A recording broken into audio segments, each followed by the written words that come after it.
happening. Gather up, gather in, let me begin. I came to win. I don't mean that's a sin, but I got a Terminator like Arnold Schwarzenegger trying to play me out like as if my name was Sega. Welcome. Hey there, Jisamu, I have no idea how to say your name, Ajax, Jacob, Anspk, Jerome, Robert, thanks bro, Loki, thanks Epic Midtuber, some finger tappings with both hands. Could you do some finger tapping with both hands with finger pads? Probably not, Jerome. I am not a typical ASMR artist, man. Like, I feel like I probably should do like ASMR things, but it's just not what I do, bro. Over here on Twitch, huge shout out, of course. Huge shout out, of course, to Binky. Wonderful to see you, my dear. Kevland and Boomen. Grazie. I'm not sure the Dutch say hello. Like Grüß, I think it's Grazie. But hello, all the Dutch homies out there. Heather, our rockin' kindergarten teacher down in Florida. Great to see you. Hope you're doing really, really well. I'm so proud of you for starting up a chess team. It's really cool and it's been a huge success. That's really awesome. Hello. Is hello in Dutch? Well, that's boring. Hello. But yeah, Heather, that's so cool that you've your chess team is doing great. I love that. That weird light is bothering me. This is gonna move this guy. And I'm gonna move this guy. Oh, dog. What are you yelling at? Who is at my door? Oh, dear. Why is there somebody at my door? Why is there somebody at my door? What could they possibly want? Hang on a second. Is it just Amazon? Oh, yeah, no, it's just UPS. Yeah, it's just UPS. I'm not even sure. Oh, wait, I know what I ordered. I ordered, what did I order? I ordered something. I forget. Something. But we're not going to worry about that. Because it doesn't matter right now. All that matters is, you, me, and a good time. Heather, you are very welcome. Yeah, it's definitely, it is funny. It's one thing, like,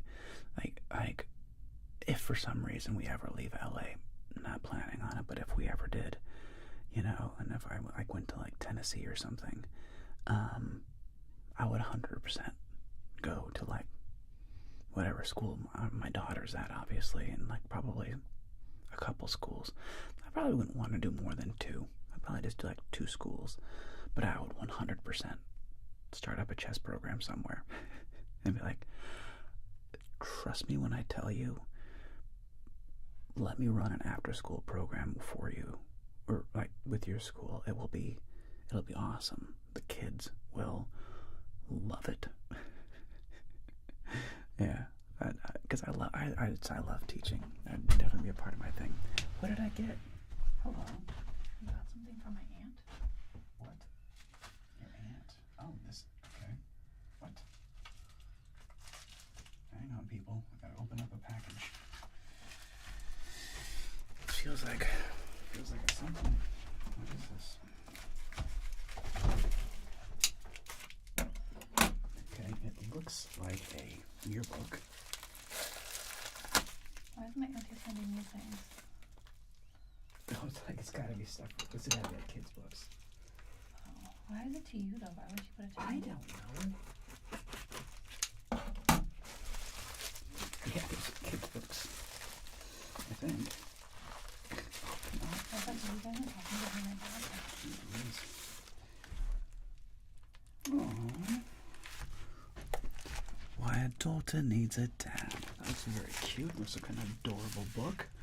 Always in my heart. Oh, why don't you give us a little thing? Oh, that's so sweet, Aunt.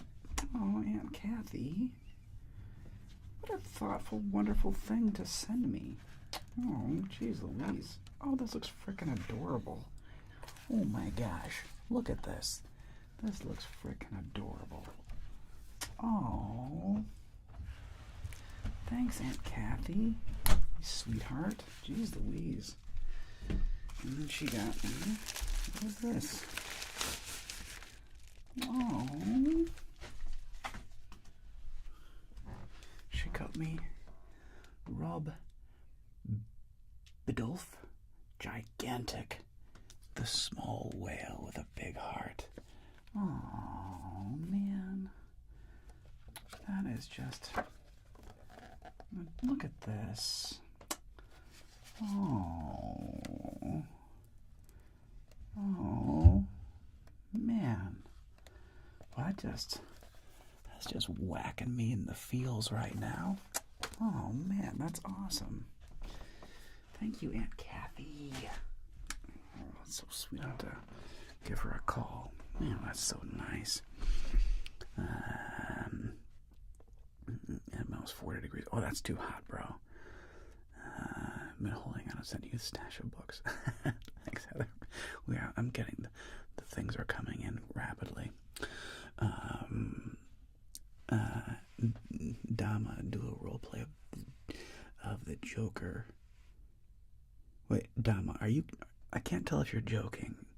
If you're suggesting I do a roleplay video of the Joker. You know I've done like 20, right? Like I can't tell if you're joking. I have an entire playlist called The Joker. Yeah, I can't tell if you're joking. Yeah, Heather, I do. I have your book from last year. You're missing Helmut. Yeah, Helmut will come back about you, don't worry. Jerome, dude, bro. Holy crap, man. Well, I mean, listen, Jerome, that's an incredibly generous $10 gift. I should do some tapping for you. I'm not sure what table you want me to tap on, though, bro. I'll tell you what I'll do. Tell you what I'll do, my bro. Exactly, Knoxlot. You know what I should do is blackjack. Like, banner represents Saudi Arabia. Dog, that's awesome. What's up, Saudi Arabia? Ooh, this will sound good. So this is a cool leather book that was gifted to me. It's this really cool. I don't know what to do with it. It's a dope book, though, right? It's like this leather with this cool, like, it's very Ren Fair, right? And it's like, but it's just empty, and it's a super cool leather book with these pages. I just don't know what to do with it. But all right, listen, Jerome, that was a very generous gift. We'll do some tapping while we chat. Chatty tap, chatty tap.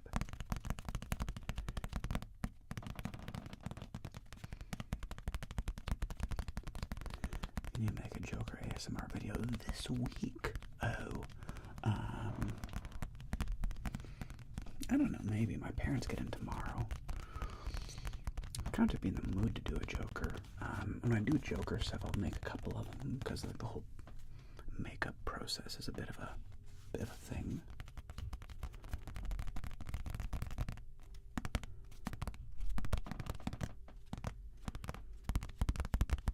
And I have to be in the mood for it. But I might. I'm definitely not saying no.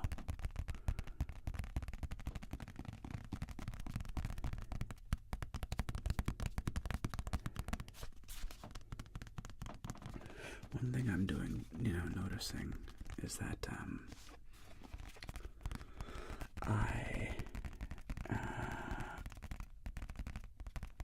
nice is that I'm playing around with my upload schedule a little bit, as some of you I'm sure noticed. And like when a video is cooking, like my watch video, I'm just gonna let it cook for a little bit. I don't want to step on it. The next video I made, I think I'll drop it tomorrow. It's gonna be like a German meditation video in the style of Eckhart Tolle. Eckhart. So I've recorded it, I've edited it, and that video I think I'll upload tomorrow for tomorrow's video. So it'll be like that's called a German epiphany on letting go. And that's very much based on my own personal situation. Decor for the baby's room. I should actually take a photograph because we just did a big floor remodel, redesign thing. So I should actually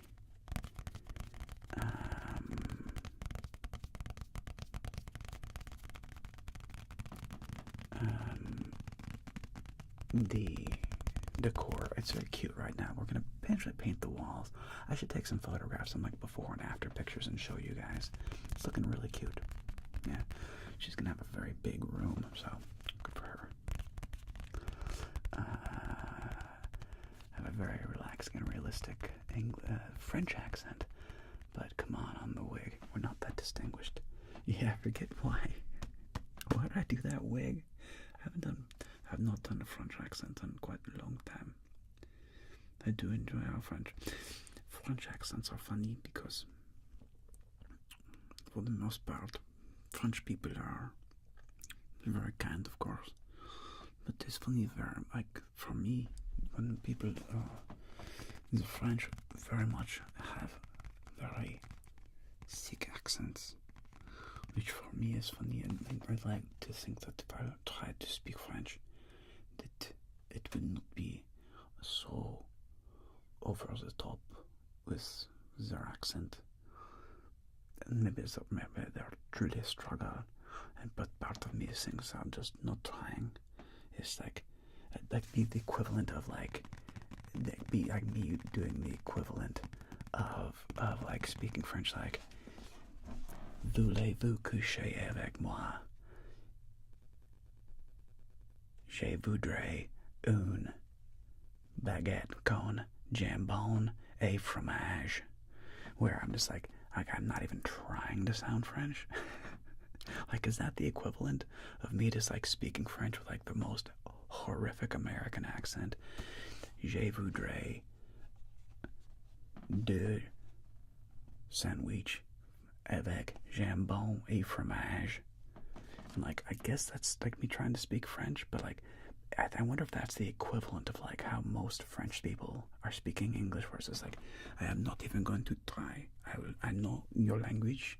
I know your vocabulary. I've been studying since I was 3 years old, so I know all the vocabulary, but I refuse to speak English with an actual American accent, because why? French is better, so I will only speak French with a very thick French accent.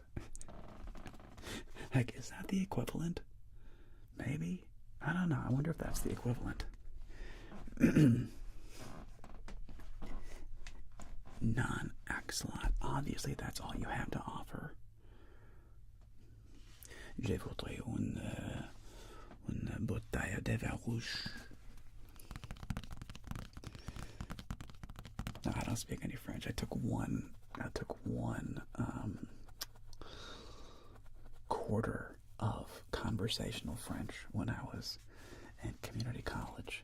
So my French is, I can say, je suis désolé, mon français est très mauvais. Je ne parle pas français. Où est là? Nous voudrions. Je voudrais. Whatever.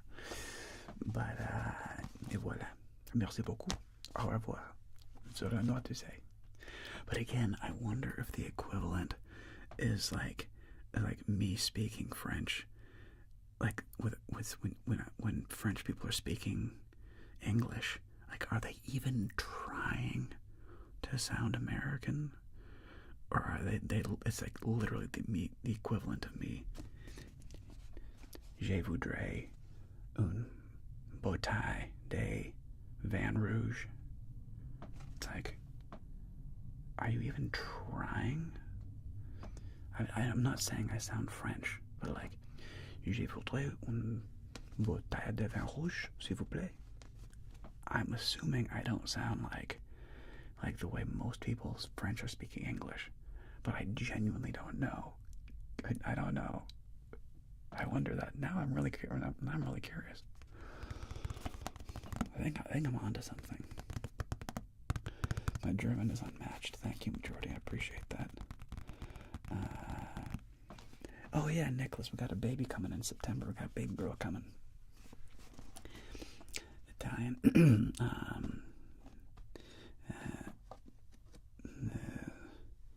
Especially on the R sound, it's so hard to pronounce in English. J'ai beaucoup ton français. Well, see, that's what I'm saying. Knocks a lot. Like, I'm actually trying to sound sort of French. I'm not saying I sound like a French person. Obviously, I don't. But I'm like genuinely making an effort to not sound like a backwater hick. Being like, yo, tango un gato está mis pantalones. Man. Like I'm trying to actually, if I'm speaking Spanish or French or German, I'm gonna try to sound like that language. Whereas I feel like when French people are talking, oftentimes speaking English, they're just doing it completely like not even trying. They're just to the best of their ability, going by like as French a sound as possible. They don't even throw little French sounds, French words here and there, and make it very tricky to understand. Tricky, this word. But they have amazing. But what's crazy, what's hilarious is like, y'all have like amazing vocabularies. Like y'all, thousands of English words, way more than I know French words. But you say it with such a thick accent. I wonder if it's like, is that the equivalent of just like me just giving 0 Fs and just like butchering French, knowing the actual words, but just butchering the pronunciation like as American as possible.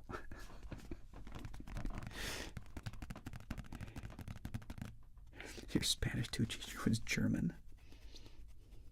Yeah, that's not good. It's not ideal. Thank you, Nicholas. Appreciate it, bro. Thank you, man. But yeah, knocks a lot. I don't speak. My vocabulary is terrible. See, when Italians speak English,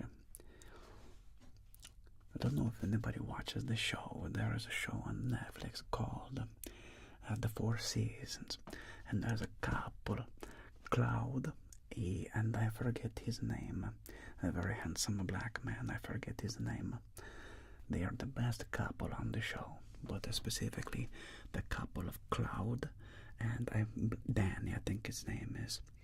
Cloud and Danny, they are my favorite couple on the show. And Cloud, specifically, is my favorite character on the show.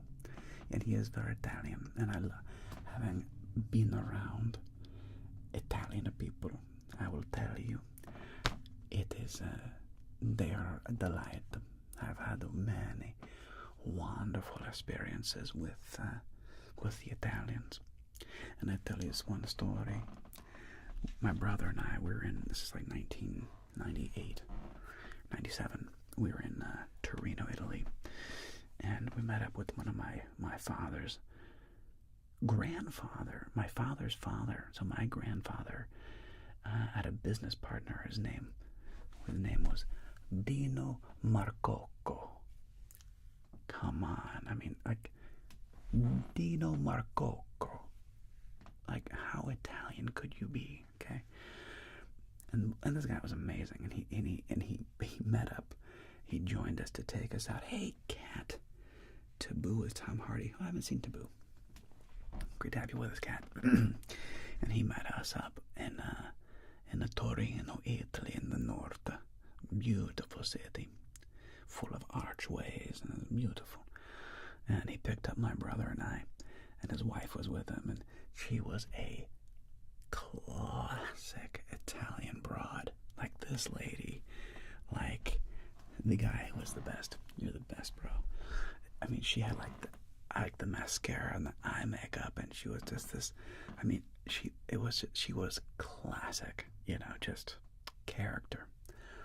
And my brother and I didn't speak any Italian, but Dino spoke English. He was, you know, like I said, he was a business partner of my grandfather's, and so he's talking to us, and I literally simply responded like "grazie" or something, just the most basic dumb Italian, and she turns around and goes, "Ah, tu parli italiano molto bene," and was just like so excited that I said like "grazie" in Italian, and it was just, but the way her eyes lit up, and she was like, "Ah, tu parli italiano," and I was just like, I love this woman.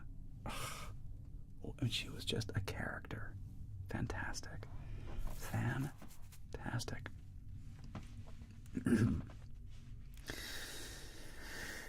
J'ai beaucoup de français, l'ami. Thank you. Wisteria, my goodness, it is hot in England. Sorry about that. It sounds tragic. Apparently you guys don't have a whole lot of air conditioning either, which is not optimal, you know.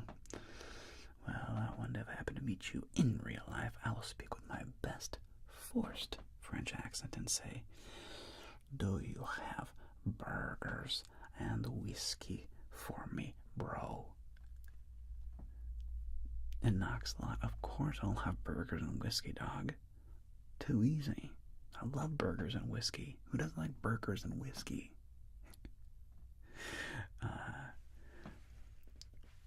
1800, I recommend you can knock it out in 2 days. Nice, Fairy King. I assume that's on Netflix. I'll put that on my list of things to possibly watch. Put that on my list. Taboo. Of shows. And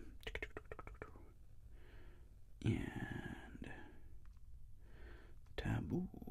I'll check it out.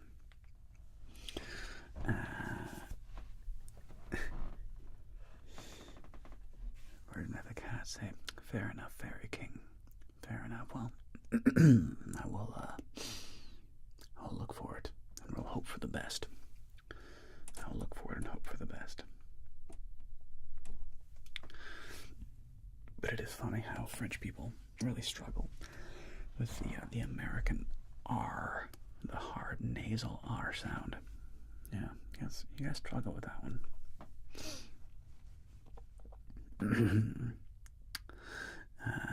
Tia, I have to say, I love your videos and like the Dr. Dad. Thanks, bro. Appreciate that. The real Wisteria, but will you have a jalapeno cucumber martini? I'll tell you what, Wisteria, you know, I've been dry. I've had a few drinks. I had a couple tequilas the other day.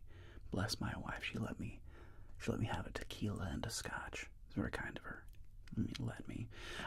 I've been really trying to, you know, represent and like, you know, solidarity with the wife during her pregnancy and like not drink. I just got my labs back from my doctor, and like one of my cholesterols, I forget which one, went from like 230 down to like 84. So like cut down by a third, mostly because I quit drinking. And as I teased with my I've named my AI my ChatGPT Nigel, and as I've teased with Nigel, at what cost? I do miss wine the most. Like once the baby's born, I'm gonna go back to drinking. I'm not gonna be like, probably not as much as I did, because like, I was a bit of a drinker. My father, he was a bit of a drinker. Not like that, but I definitely enjoyed a couple glasses of wine plus a nightcap. So I probably can't go back to those days that much. But, you know, a couple glasses of wine, that can't be the worst thing ever, right? Right? Yeah. Nicholas, I just thought about it. I feel like French is the only other language that feels like literally trying to somehow speak French while using the English words. Thank you, Nicholas. Valenzuela. I feel that way too, right? That's what it feels like. I'll be making a good tequila sunrise Saturday for a couple of friends. Oh, it's not a terrible drink. This is tequila, orange juice, and a splash of grenadine. A tackle Norwegian accent is quite something. I'm a big fan of doing the Norwegian accent. There are a couple of shows where, there was a funny show about the Vikings, but it was like a tongue-in-cheek, and most of the cast were Norwegian, and it's very funny accent where it's a bit sing-songy, and definitely a big fan of the Norwegian accent. It was the first couple of episodes were very funny, and there was a show. She goes and there's the main character. There's the female, and she goes out raiding with the men, and the pillaging, and they get back, and they're talking about she's wearing a necklace full of the penises of the men that she. And talking about, she had all the good time doing all the pillaging, and I can't say the word apparently, but the la la la la la la la la la. But it was very funny. I highly recommend. At least the first season was a very funny show about the Vikings. It came out maybe 10 years ago. And I'm a fan of the Norwegian accent. It's quite cute. Oh, stop it, Atlas! You son of a bitch! You dirty son of a bitch! My friend, stop the presses.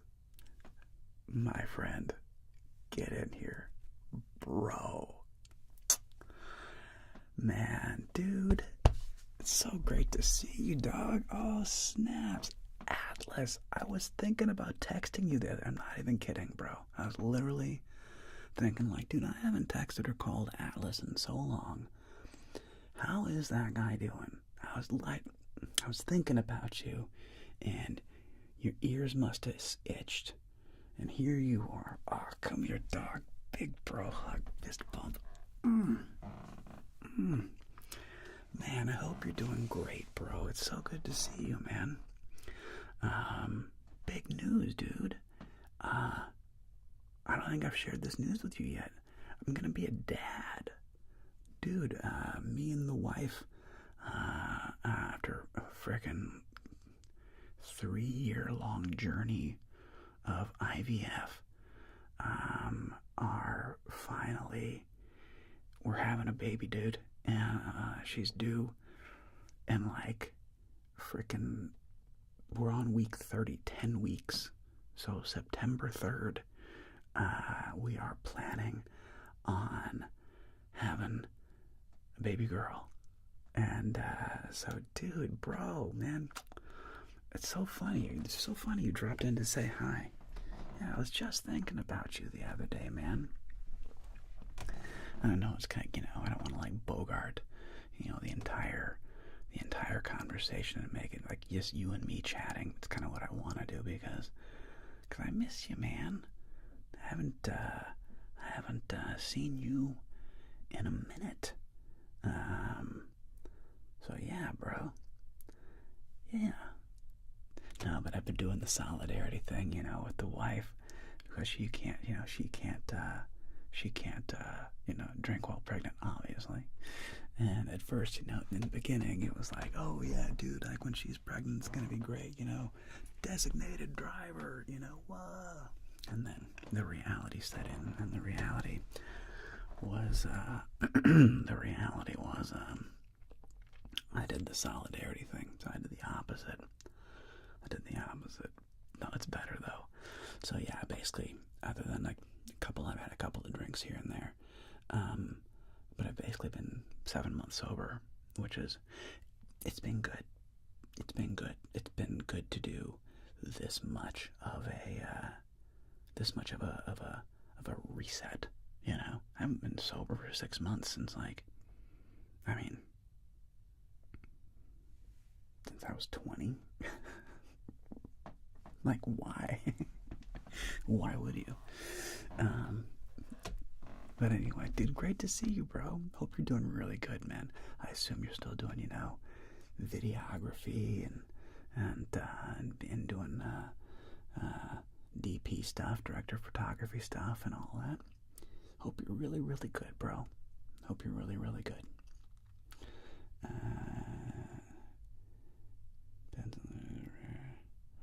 You can't say it's rare. No, the French. Rare. Yeah. You gotta go. No, take care. Knocks a lot. It's been a pleasure to have you with. Bonsoir, mon frère. Bonsoir. Au revoir. Au revoir. Catch you later. Thanks for coming in and saying hi, man. Appreciate it.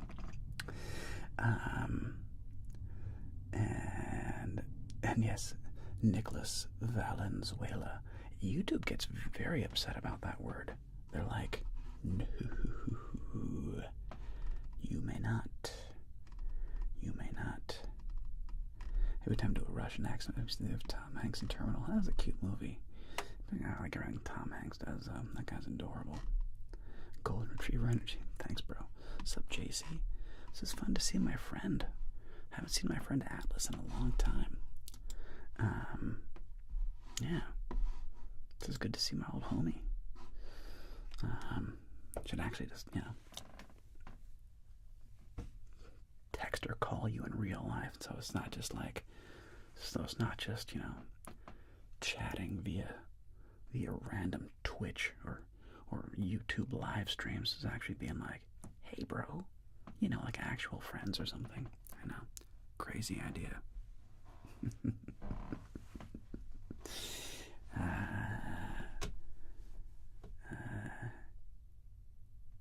Oh, thanks, bro. Yeah. Thanks, man. I do really appreciate that. I'm very much looking forward to being a dad. It's funny to I've done so, these dad role plays. And it's like, am I gonna be a real frickin' dad one of these days? Like, what? And of course the answer is yeah. Finally. Yeah. Dude, you haven't, one of these days, bro, and it's so funny, like Megan and I, and she's my wife, she's not my partner, she's my wife. Nothing wrong with being a partner, by the way, but, I'm a little old school that way. Nothing wrong with just being partners. I do like I think this is totally my own personal bias. I'm a fan of commitment. And the thing about being married is like, our kids will fight. Wait, bro, hang on a second. Are you booed up? Wait, Atlas, are you gonna be a dad? Are you hinting that you are like, are you booed up now and I'm gonna be like a dad?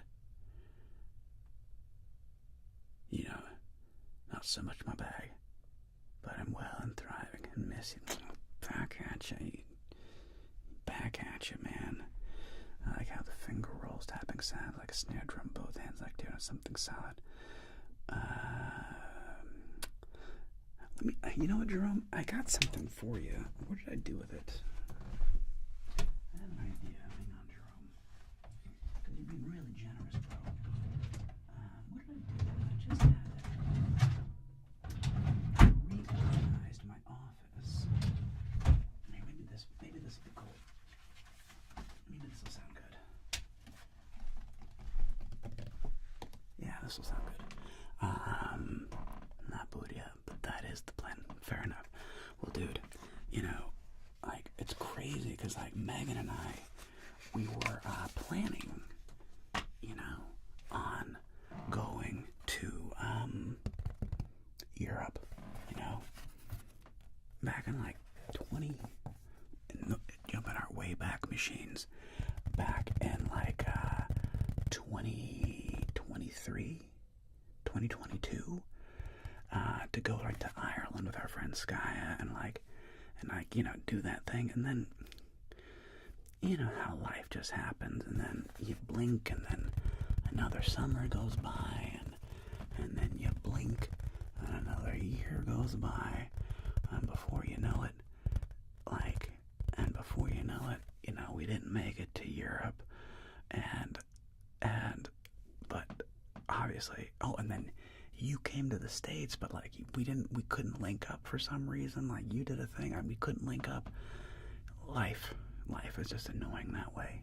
But bro, someday you and I and Megan, we'll sit down and have some beers and kick it. Cause yeah, dude, give me a hug, man. I freaking miss you, bro. You son of a bitch. You sneak up on me on this live stream. You sneak up on me, you son of a bitch. Come here, man. God, you son of a bitch. You sneak up on me. Such a happy surprise. Such a happy surprise, man. So good to see you, dude. I'm so glad to hear that I'm so glad to hear you're doing well. Because, I mean, obviously a lot of you guys know, like, Atlas and I, like, you know, we collabed quite a bit. And, you know, back during the pandemic, a lot of us ASM artists, we would collab a lot. I haven't collabed with anybody in freaking years, dude. It's like just like everybody kind of stopped collabing. We're kind of like, it's like went different ways, you know. So, you know, Fairy King, he asked me if I know anybody about JoJo's ASMR University. I don't know anything about it, bro. I can't comment. I have no idea.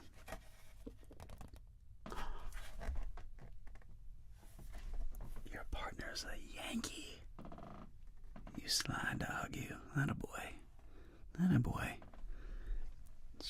You find yourself a good corn-fed Midwesterner, or is she a coastal elite? Or is she like America, corn-fed Yankee girl? Or is she like an Angelino or a New Yorker? Hopefully LA, that way you can, like, listen, my wife, you know, Megan's like third generation Venice Beach. She's like OG West Coast. So maybe if she's a fellow Californian, that'll be awesome. Get your booty back here to LA, man. Take you out on the town. Show you where to go. Yeah, Fairy King, I've seen some of the collabs. I know that JoJo's doing that. But yeah, I just don't know. I mean, I've seen that some ASM artists have done that. Which is, I know there's been like some weird controversy about JoJo. Look, he's a sweet guy. I got no beef with him or anybody, man. I'm stoked that JoJo's doing what he's doing. And Wish.com, appreciate it. Well, welcome, Wish.com. Wonderful to have you with us, buddy. Again, okay, I love this. You Polish people, you got too many vowels. Podrzebietr, Wedrzabiek, Podrzabiek, from Poland. Too many consonants, bro. Too many consonants. Big Chungus, what's your advice on drinking? Should it be tried or never tried if possible, so your brain never knows what it does once it... I don't know, man. Like, by the way, what's up? Brad Pitts. I'm blanking on your real name, but I know who you are. It's good to see you. And Gabriel, all the years go by fast, man. All the years go by so fast, dude.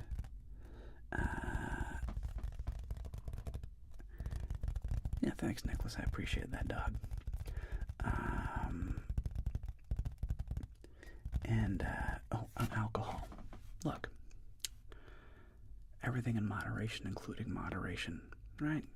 I mean, do you need to drink alcohol to enjoy life? No. Absolutely not. Is it fun and is it nice to have a few drinks sometimes? Absolutely. Of course it is. There's a reason people have been drinking alcohol for 10,000 years. Like, it's not an accident. Right? It's fun. It's fun to get drunk. There's a reason that, you know,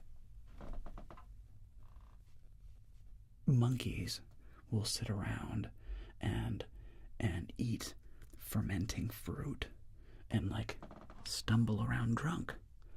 Primates, which you and me are, we like getting effed up.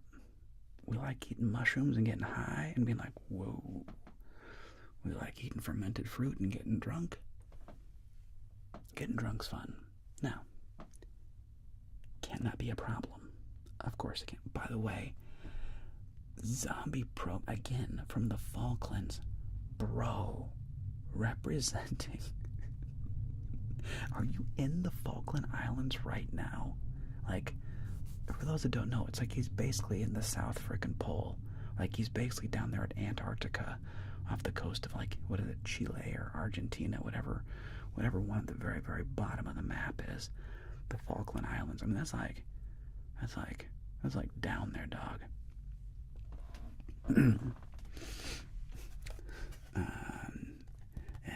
Big bada boom. Czechia in the house. Wonderful to have you with us, bro. What's up? What's up? Big bada booms. Lovely to have you. Did you consider making your own liquor? No. Oh, no. No. Absolutely not. No. That takes some real skill, and I enjoy, like, scotch, tequila, gin, but making your own. No, I've had like moonshine before. It tastes horrible. Like White Lightning. It's not good. It tastes like ethanol. No, I don't want to do that. It's terrible. Dan, you missed the dominant because I stopped drinking. No, I put those behind the paywall.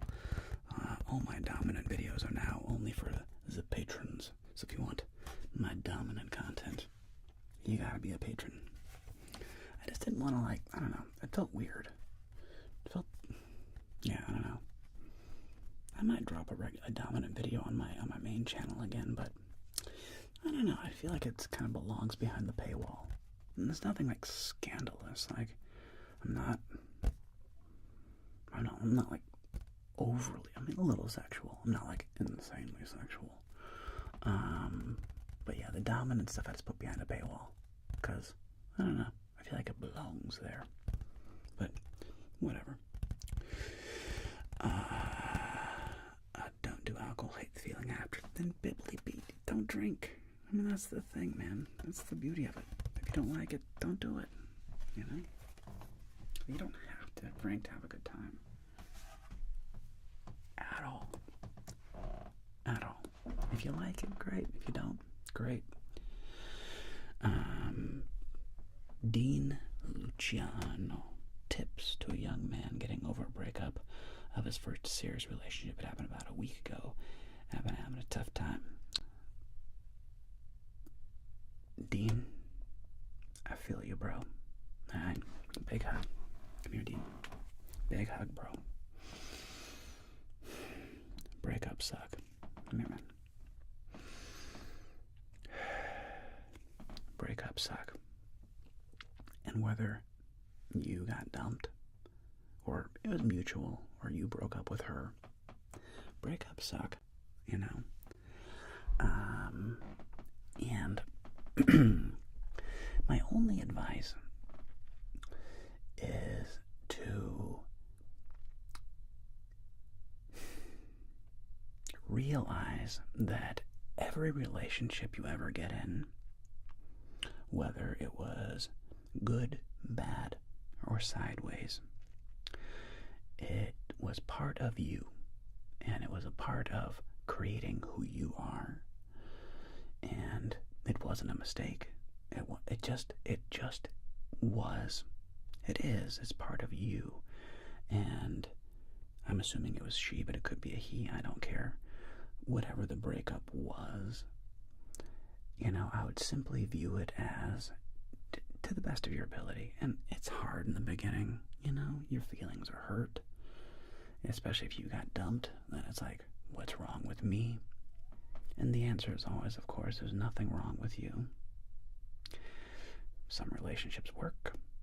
Some relationships don't work. For many, many, many reasons. And all it is was a learning stepping stone on the journey to who you are going to become. And I will tell you unequivocally, I've been in many relationships, and it wasn't until I met Megan that I was like, this is the one. And I knew within like 6 months, that she was the one, because the reality was I basically got sick of everybody else at some point. Like after like a week, I'd be like, I need a little break from you.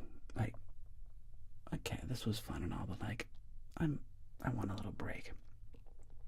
And finally, when I met my wife, it was a weird realization that I never got sick of her. I was like, dude, I'm never sick of this chick. Like, I always want to hang out with her. Even if we spend the entire weekend together, I'm like, I still want to hang out with her. But I didn't meet her until I was 34. Like, I'm not saying you'll be in your 30s before you meet your boo. Your forever boo. Who knows? Maybe you'll be in your 20s. I don't know. Maybe you'll be in your 40s. I don't know. But getting over a breakup, it sucks. It's just there's no magic formula. It takes time. There is weird truth, and it's a bit, what's the word I'm looking for? It's a bit crass, but the best way of getting over somebody is to get under somebody else. There is some truth in that, because it just makes you realize, like, oh yeah, there's other people. Like, there's other people out there, and as much as I do miss this one person, it kind of ease the sting when you can hook up with somebody else, find a little connection. That's what they're called rebounds for a reason.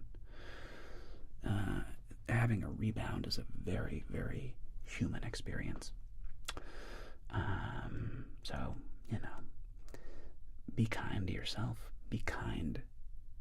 I believe in being kind to your ex.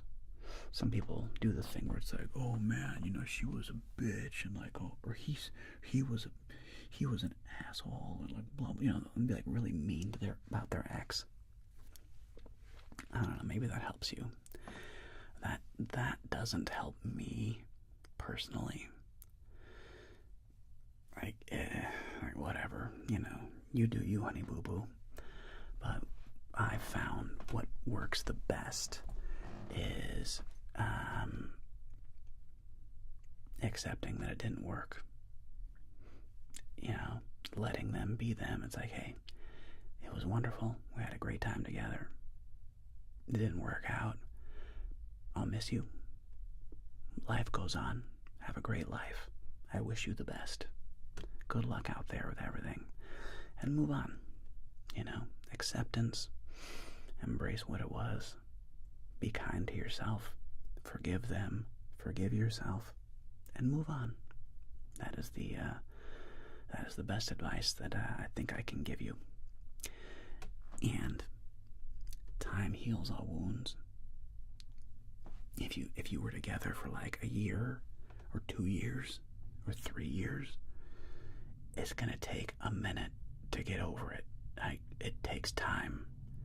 It's not gonna happen overnight. It takes time to get over deep relationships. So just be patient, be kind to yourself, and yeah, forgive them and move on with your life. And don't keep them in your life. Move on. Don't keep, move on. If it's over, move on. Don't dwell on them. Move on. That's the best advice I can give you.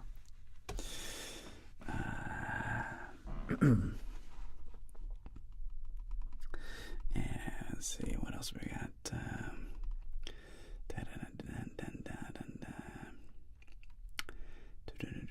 Do I make advanced interrogation videos anymore? MSAT78. I just made one, bro. Like 2 weeks ago. Joker interrogation video. Dolphins get too high. I forgot what. I have no idea. Jeremiah bathtub. Oh, they get high on pufferfish. That's hilarious. A lot of animals like getting high. Fabian, you're deployed. Great to get some sleep. Thanks, Fabian. Good luck out there, buddy. Damn for me to pay. I'm not sure about what. Talisa Broom. Fair enough. Got a movie recommendation for this evening. Good Will Hunting. Will I do more Jokers in the future? Of course I will. I love them. Will I do some more dad comforting videos? Eventually. I will eventually do some dad tucks you in video at some time. First time chatter. Arsimi. 5 Arsimis. Hola. Lovely to have you with us.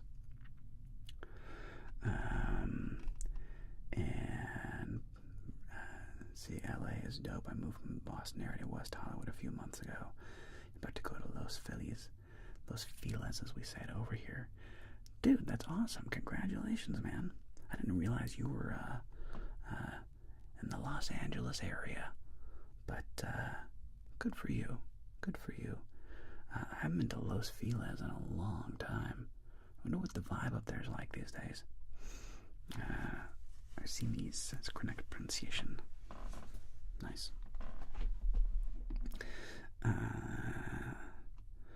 And Dean, a lot of people ask about Joker role plays today. Apparently, Nicholas. Actually, just saw the Joker with Phoenix. It was fantastic. Good movie. Oh, nice. Haven't seen it. Yeah, she's out of my life. Totally haven't spoke since. Fair enough, Dean. That's probably for the best. It's probably for the best. And yeah, just forgive her, forgive you, own what happened, embrace the good parts of the relationship and the bad, and move on. And let's see, love your mixology. Nice, thanks, bro. Appreciate it, man. Just join your Patreon. Well, there you go, Dan. You should have access to all of them, although I think most of the dominant ones are at the $9. There's like the basic Patreon, then there's like the dominant ones are like $9 and above, but to each their own, bro. But you should have access to all of them once you, I think, I'm not even sure how that works. Bad streamer, I'm pretty sure you have access to all of them. Like, they shouldn't be all in that one room. They should all be there for you. Excuse me. Talisa, thanks for the dad. Help me out of trauma. That make you feel safe. Oh, thanks, Talisa. I'm glad to hear that.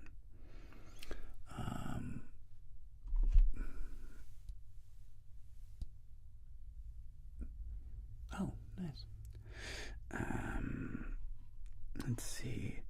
Muj Tabish. The audience wants a Teddy Quid reprise. Bro, can I pull you out of retirement? I feel like I need to pull you. I feel like I need to pull you out of retirement. And Tabish, dude, I'm a member of SAG and After, bro. What's up, Max Pushy? Great to see you, man.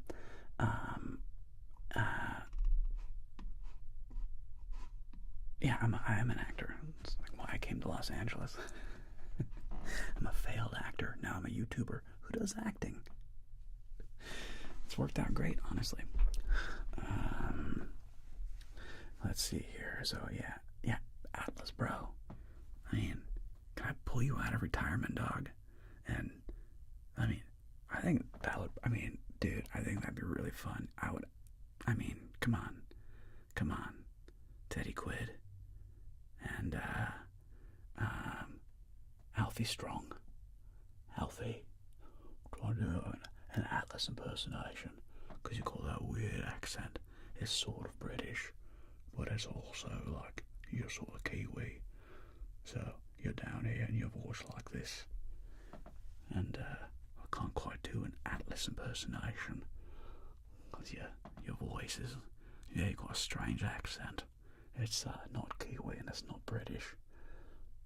Alfie Strong. I'm just saying, dog. I could pull you out of retirement. The Great Atlas. Do something cool together, something mythical. My blackjack game, my dealer game, it's gotten so much better. But look at those. I'm too old for this shit. How dare you, sir? How dare you? How dare you, sir? Pox on you. Pshaw, squire. Too old for this. I laugh in your general direction.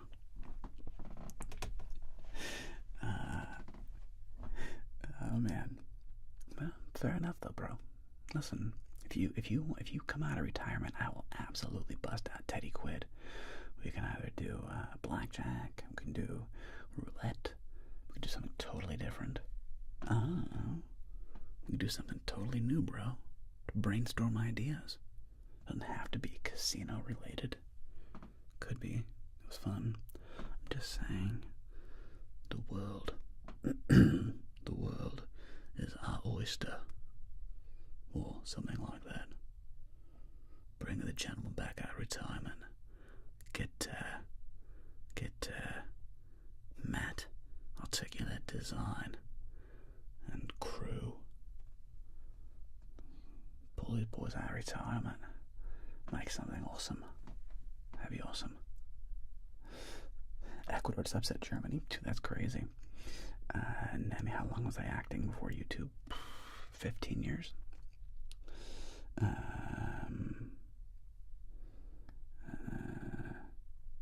Congrats to your brother, Fairy King. That's awesome. And what was I doing before YouTube? I was bartending, acting, and teaching chess. Use me when I'm making music. Nice. Mushi. What inspires me to do what on YouTube? Green and tidy property services. All kinds of things. Things that I'm interested in. Inspiration comes from all kinds of weird places, bro. All kinds of weird places. Guy asking about Joker's mentality. He's supposed to say psychopath. Sort of Fabian. I mean, I love the Joker. Complicated character. It's very fun to play a sociopath. It's very fun to play a nihilist sociopath. Because it's the opposite of who I am in real life. So it's really fun to play one on TV. Yeah, because it's not how I am in real life at all. And let's see. Remy's, let's see, on Twitch asks, do you have any advice for liking a girl that became my good friend? Oof. Once you're friend zoned, it's hard, bro. In a short time, but she is a co-worker and has said she doesn't date co-workers, but I really like her. Remy, you are in a classically incredibly difficult position. Oftentimes, when a young lady says to you that she doesn't date co-workers, it is a polite way of letting you know that she's really not interested in you.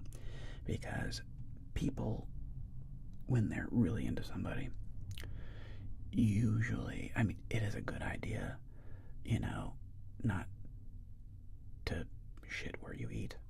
It's very dangerous to date a coworker. There's a reason HR departments have whole things about that, and it's because if you break up, it can get incredibly messy. So it is very dangerous dating coworkers. Do many coworkers date? Yes, they do. It happens all the time. It's how a lot of people meet each other. Okay.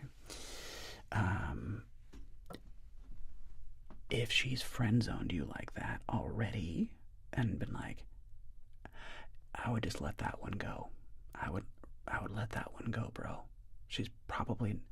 It's usually a very polite way of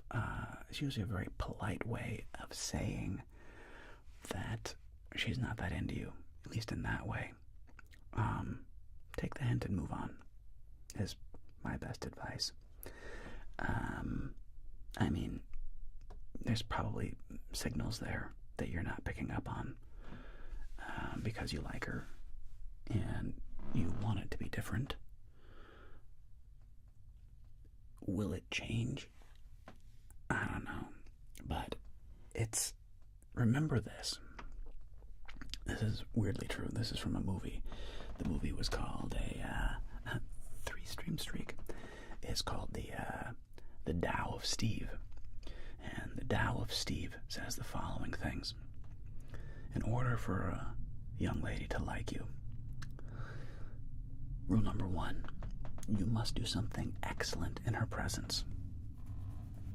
That can be many things. But you gotta do something that she thinks is cool in her presence. That it's like, whoa, like, what's cool, Something that you're really into. And Ramones, let me get to you in just 1 second. Thank you so much for the $5. Let me get to you in just a second. Let me finish answering this other question. Then I'll get to you, Ramones.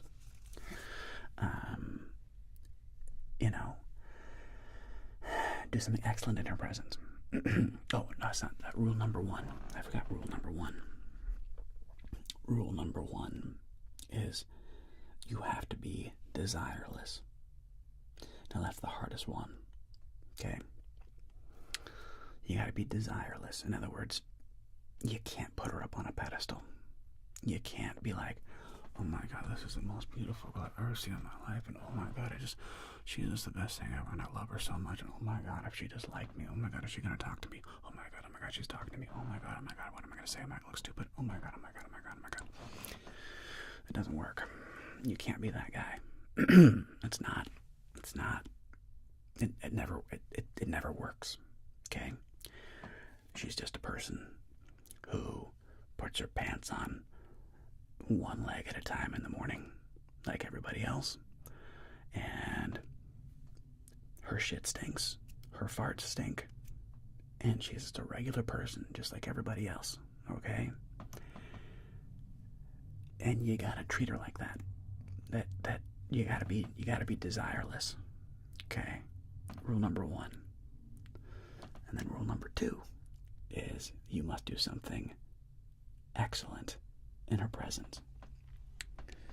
That she goes, and that usually means getting social validation from somebody else. So if you get socially validated by somebody else and they go, oh my God, dude, Remy's, what's up, man? That was awesome, man. I really, dude, that thing you did was so cool, blah, blah, blah. And she's like, ooh, somebody's like impressed with him.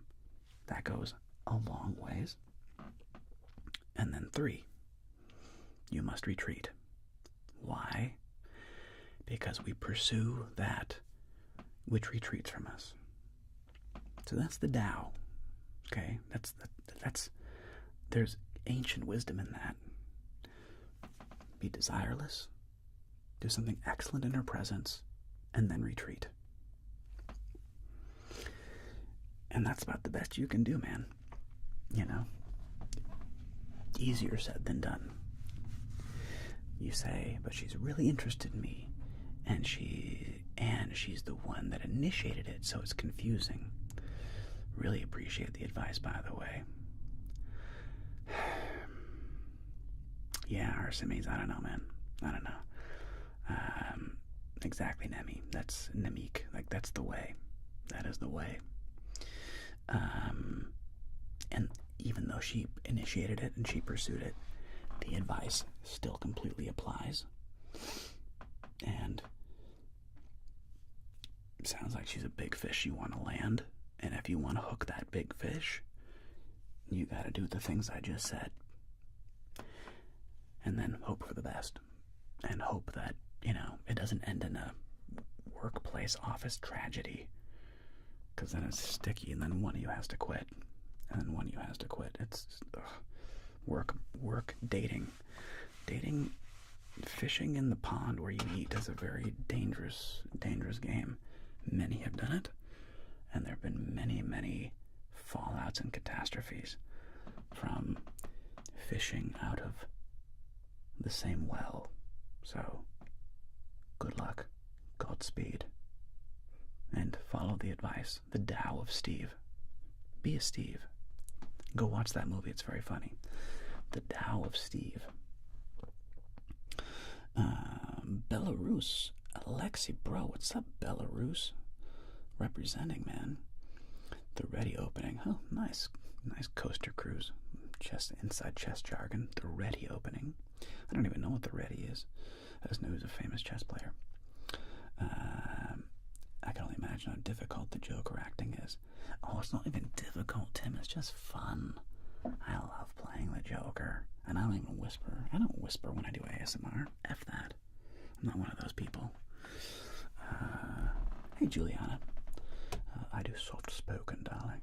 But the Joker is my favorite. Probably says I'm a 23-year-old journalism degree and I have my own business. With this, what qualifies you as a failed actor? Oh, just that I, up until my YouTube channel, a failed actor to me is just somebody. Are you paying your bills with acting? Are you a working actor?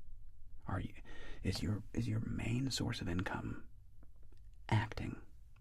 I can now say that it is. My YouTube channel is now like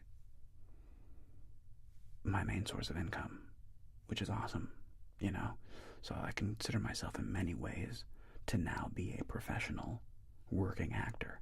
Just very, I came in a very oblique way. I came in sideways through YouTube, but I love the characters that I play and the things that I do. Edna Mode and Helmut and the Joker and, being a card dealer and a tailor and all the things that I get to do. It's very fun. I really enjoy it. Okay. Ramones asks, thanks again so much, Ramones. Big hugs, man. Bro hugs. Appreciate it. Thank you, Ramones, for the $5. So kind. Boom. Boom. Too kind. Would you think about doing a Paigao Tiles Casino roleplay? The tile shuffling sounds are so good. Ramones, has not been on my list. I've never played Paigao. It's definitely an old Chinese person's game. Old Chinese man's game. I picture like a smoky basement in, Chinatown. And all the tiles clicking, clacking. I don't know the game at all. I have to teach myself. I don't know. It's not high up on my list, I'll tell you that. Yeah. I really enjoy it. I just like blackjack works so well. Blackjack is such a good medium because the house has to do what the house does. I have to keep hitting until I get a hard 17 or better. That's it. And I have to do that no matter what. The player, you, the viewer, I'm usually just playing basic strategy, which is also a defined set of rules. So, as a vessel for straight to camera, blackjack is delightful. I can also see doing the same thing because it's very similar with Baccarat, because the player, you're only betting on the house or the player, so it's a 50-50 game. For some reason, I hear statistically you're better off betting on the house, but it's literally like flipping coins. So, I could do that. I need to like teach myself how to play it and buy like a tabletop that, you know, is made for, what do you call it? Baccarat. But Pai-Gow, I don't know. I know nothing about Pai-Gow. I don't know if it would be like poker is not a good medium. Yeah, poker is not a good medium. Not like blackjack. Nemi, we were classmates, and I promised myself before school that I wouldn't date any classmates because I want to focus on school. But then things happened. We got close, and then I asked her out after a while. Nice, Nemi. Good for you, bro. Classmates always different than work people. Because school, you're gonna not be in the same class unless you're in high school or something. But like even then, you're not always gonna be in the same classroom together. Whereas work can get a lot stickier because money's involved and, you know, careers are involved, and, you know, dating a classmate, that's, everybody dates classmates, that's nothing. Work is a lot more sticky. That's why you get HR departments involved. Joaquin Djokovic.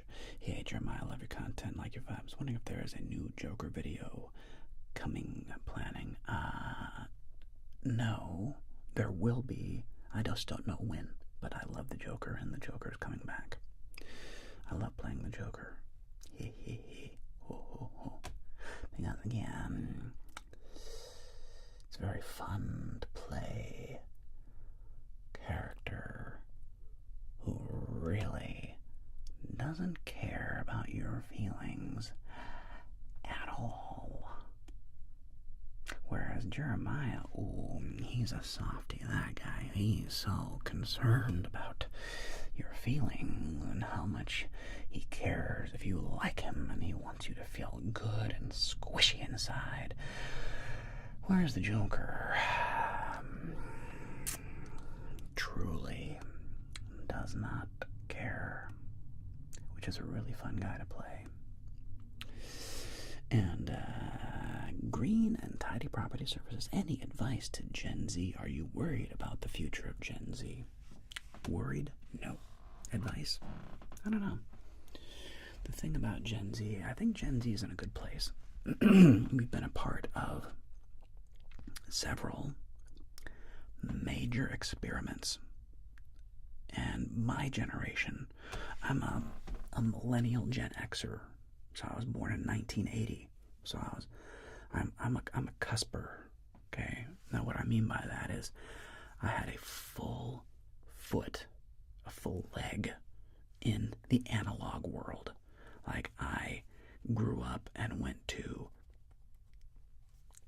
college basically before I had a cell phone. That's not quite true. I had a cell phone when I was like 18. But like, none of my friends had cell phones when I was in high school. Nobody had cell phones. Nobody had pagers except for like drug dealers. Nobody had cell phones or pagers when I was a kid in the 90s. That wasn't a thing. You know, Zach from Saved by the Bell had like one of those huge chunky cell phones. And so my generation was a crazy experimented generation. They experimented on us with social media. I was the first generation to be in high school and college when MySpace came out. I was literally at the University of Washington when Facebook dropped. And the only way to join Facebook was to have a .edu address. You had to be going to college at first. So I had a Facebook account out of the gate. Like, I was one of the initial, exactly, Discord Kate. I was one of the initial guinea pigs. We were. If you're in like your mid 30s to early 40s. And mid 40s, I guess. And, you know, it was an interesting experiment. It did not go the way we thought it would go. Gen Z kids are fascinating. Gen Z kids are fascinating because they've always only known social media. And they're realizing a lot of them are very weary of the dangers of it for very good reason. They saw their parents glued to their phones, you know, like their moms, and they're like, and their parents sitting around a table like this together eating on their phones, and they're like, ew, like that's not good. Like, they watch the addiction of their parents in real time, and there's a backlash to it, which is great. There's a big movement in Gen Z kids, the Zoomers, to be more conservative in, like, going back to, like, a little more analog is what I mean by that. A little more analog, realizing that that being too online is a real problem, and it's not the way. It is being too online is not the answer. It is the opposite of the answer, and I think that's good.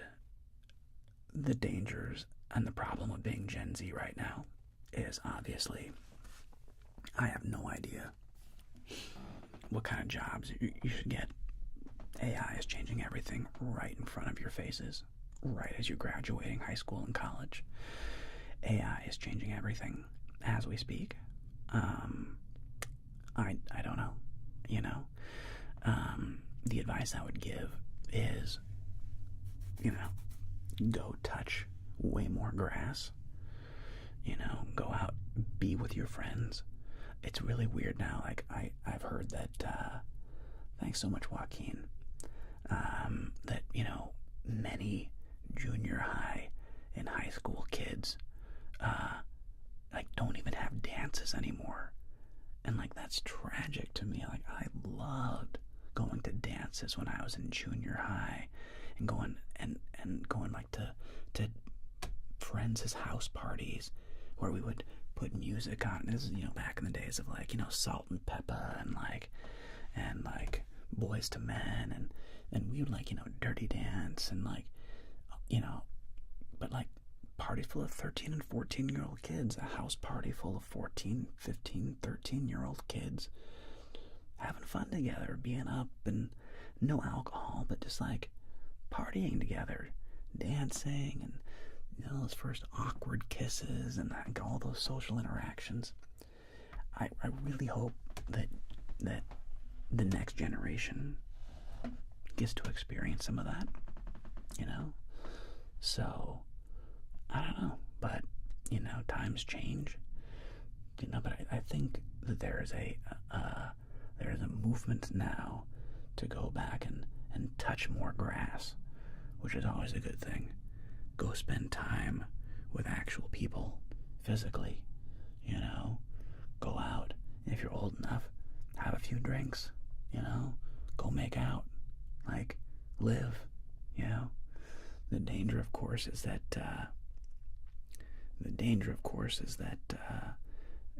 so many people are filming everything these days, which is horrible. Stay off social media as much as you can. Don't doom scroll. I don't know. You know? I don't know. Good luck. It's a different world than it was when I was a kid. A different world. Let's see. Am I worried? Nah, they'll figure it out. Everybody does. Everybody always figures it out. David Barrows. What a name. David Barrows Langford. Askell says, "Hi Jeremiah, much love from England. Back at you, darling. Hope you are well, and congrats on the baby news. Interested to know your signature fragrance of choice, please. Would be good to one day see a fragrance video." David, I used to be a big fragrance man.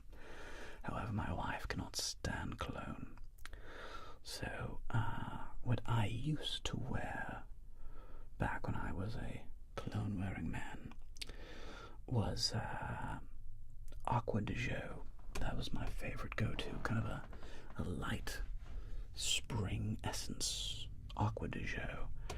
I also wore a bit of Polo from time to time. But my go-to what worked for me, that many women seemed to like was the fragrance of Acqua di Gio on me. Now, here's the reality about fragrances. They don't all smell the same. So, on different people, we all have our unique chemistries. So, what worked for me and my chemistry might work for you. It might not. I have no idea. But yeah, it's one of those things you kind of like, you gotta listen to the people around you. Like, try some fragrances, ideally of the opposite sex. Try them on and have them go like, ooh, I like that fragrance on you, David. And gotta kind of pull the audience, bro. Yeah, don't trust yourself. Pull the audience. Go get some female friends and ask them, hey, would it be better to wear this fragrance or none at all? And see what they say. That's the best advice I can give you. Muj Tabish, what would you say is the best way to overcome the fear of not making it, not being successful? Go out and try. Exposure therapy is the best thing you can do. Realize, go out there, try, and fail. Like you have to. You have to go out there and try things, and you have to fail at things, because otherwise you'll think you're made out of glass. It's one thing that's really important, and I tell this to my chess kids. You know, it's very, very important that you lose games of chess. And they're like, what? I'm like, yeah. It's very important that you lose games of chess. That you are playing people who challenge you, and that you're getting onto the field. Because losing at chess sucks. You got outthought. Period. There's no dice. You can't blame it on luck. You got outsmarted. And it's not a good feeling. And you're going to be okay. You're going to be okay. It's important that you get out there in life, try things, F up, dust yourself off, and try again.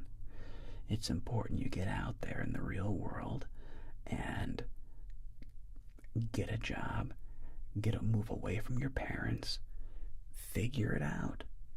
Most of my life I had 3 and 4 jobs. Like, figure it out. You're not made out of glass. Leave the town where you're from. Leave. Get out of the city where you were born in. Go check out something else. You can go back later, but go forth. Venture forth, young man. Okay? You're tougher than you think you are. And necessity is the mother of invention. So, go out there. Get a job. Do your best at it. Get another job. Do your best at that. Figure out what you like doing. Because who knows? You may find, who knows what you're going to find out you enjoy. But you have to get out there and be on the playing field. You cannot psychoanalyze your way to the answer. You have to be on the field, in the game, playing. And that's it. Get out there. Get a job. Doing whatever. It doesn't matter. Get a job. Get an apartment. Figure it out. That's the best advice I can give you. You know? Be resourceful. Period. And you'll figure it out. And it's not easy. And I'm gonna blow your mind right now. Are you ready? Life isn't fair. Jeremiah, stop the presses. You mean to tell me, Jeremiah, life isn't fair? Nope. We all have different gifts. Some of us are smarter than others. Some of us are funnier than others. Some of us are better looking than others. Some people are smart, funny, and good looking. And those people have they got dealt pocket aces. But do pocket aces always win? No. Some people are born on third base. Some people are born on first base. Some people are born on home base. Okay? Life ain't fair. Doesn't matter. You gotta get out there and make your own way. And the only way you can build up esteem, the only way you can become a fully actualized you is to get out there and go do it. Period. That's it. So, good luck. I believe the Gen Z question may have been more reference to the climate change and politics. Yeah, but those things. The climate change, listen, I hate to break this to you, Mio R2. They were screaming about climate change back in the year 2000 with Al Gore's An Inconvenient Truth and the hockey stick, and the oceans are going to rise and everything's going to fall apart and everything's terrible and climate catastrophe. You know who bought a bunch of houses along the beach? All those rich millionaires who were telling you about climate change all have beautiful houses on the beach. They all fly around in their G5 jets, going to Davos conferences, telling you about how much climate change is a real disaster and a problem. Don't worry about that. Don't worry. It is a distraction from your real problems and your real life, which has nothing to do with climate change. Okay? Trust me. Climate change and all that politics is just excuses and distractions from your real life. So don't worry about it. Go do you. Go get a job. Go meet somebody. Go get in the game. Don't sit on the sidelines. Just go get your ass in the game. That's it. And geopolitics, it's always been shitty. That's another thing. I love how nobody has any memory. It's so funny. Nobody has any memory of history. If you go back and watch shows in the 1980s, do you know what everybody was screaming about? Oh my God, this is the worst time. We're in this terrible economy and everything's horrible and politics and everybody's divided. And they have literally been saying this for as long as I've been alive, my short 45 years. Every year, this is terrible. Everything sucks. Everything's divided. The world is coming to an end. This is a disaster. One disaster after another. And then in hindsight, they go, oh my God, the 80s were so easy. The 90s were so easy. The early 2000s, that was so easy back then. We didn't know how good we had it. Every single year.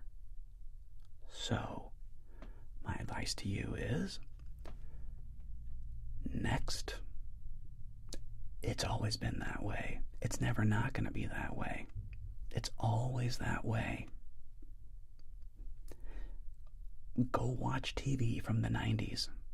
You will be shocked. Go watch, like, the Phil Donahue show. Like, daytime talk shows back in the 80s and the 90s were wild. Daytime talk shows in the 80s and the 90s were freaking incredible. Like, they talked about, like, real stuff, like politics and philosophy and religion, and, like, it's amazing. Like, deep conversations with a live studio audience. Go watch those. You will be blown away. Everybody has the exact same fears. Gas prices were too high. Coming off the gas crisis. Back in the 80s, it was the Cold War. It was the Russians. Blah, blah, blah. We're worried about being nuked. It just never ends, okay? It never, that cycle of gloom and doom will always be with us. It is like It is like Jesus said, doom and gloom will always be with us. Or the poor will always be with us. Doom and gloom will always be with us. And if I didn't thank Joaquin Djokovic, I think I did, but thank you so much, Joaquin. That's very kind. For the check, $5, man. Really appreciate you. So yeah, there you go.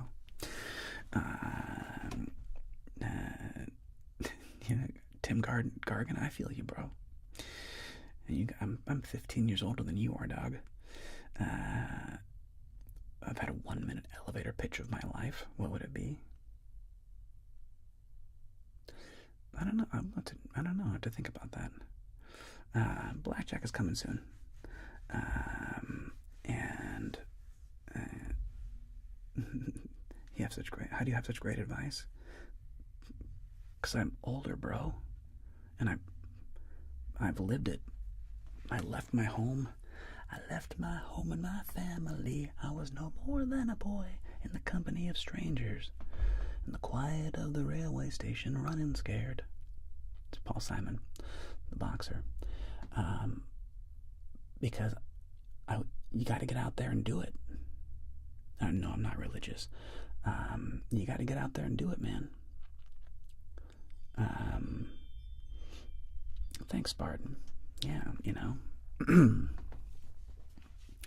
Thank you very much, Toast. I really appreciate that. But yeah, just remember that your actual problems are not.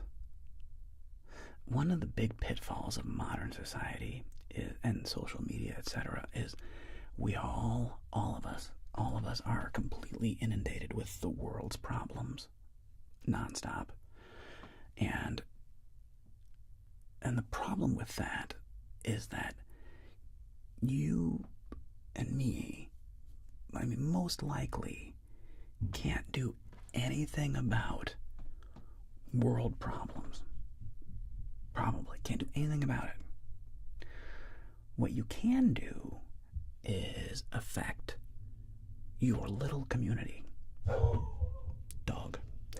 The world around you. You can affect people near you, your friends, your job, your very, very local experience. You have a great deal of impact on. But that's it. Shh. Hey. No. Knock it off. No. Shh. Scratching at my door. Scratching at my door. Daddy's fine. Daddy's fine. You're fine. Daddy's fine. Everybody's fine, sweetie. Just stop panicking. Daddy's fine and you're fine. My dog's sorry. You're fine. Honey, you're fine. Just relax. A big stretch. Good girl. Just sleep. Just go take a nap. I just want to make sure you're okay, Dad. Jesus, want to make sure you're all right. Dogs. You're okay, honey. Oh, good yawn. Daddy loves you very much. So, yeah, look. Oh, yeah. I'll show the doggo. Come here, pumpkin. Come here, sweetie. People want to say hi. Come here, honey. Let me say hi. Come here, boo-boo. Come here. Lucy. Oh, so good. Oh, so good, boo-boo. Come here. Hi, pumpkin. People want to say hello. People want to say hello. Hello. Hi. Oh, hello. How you doing, pumpkin? You running around yelling at the neighbors? You're running around yelling at the neighbors? Oh, it's a nugget. Oh, it's a nugget. Oh, it's a nuggies. Oh, it's a pumpkin. Daddy loves you very much. Daddy loves you very, very much. Oh, it's a nuggies. It's a booty scratch. Scratched. Heather, no, not yet. No, she hasn't figured it out yet. Not that I'm aware of. Sup, Oliver? Good to see you, bro. So yeah, team. And the advice of life.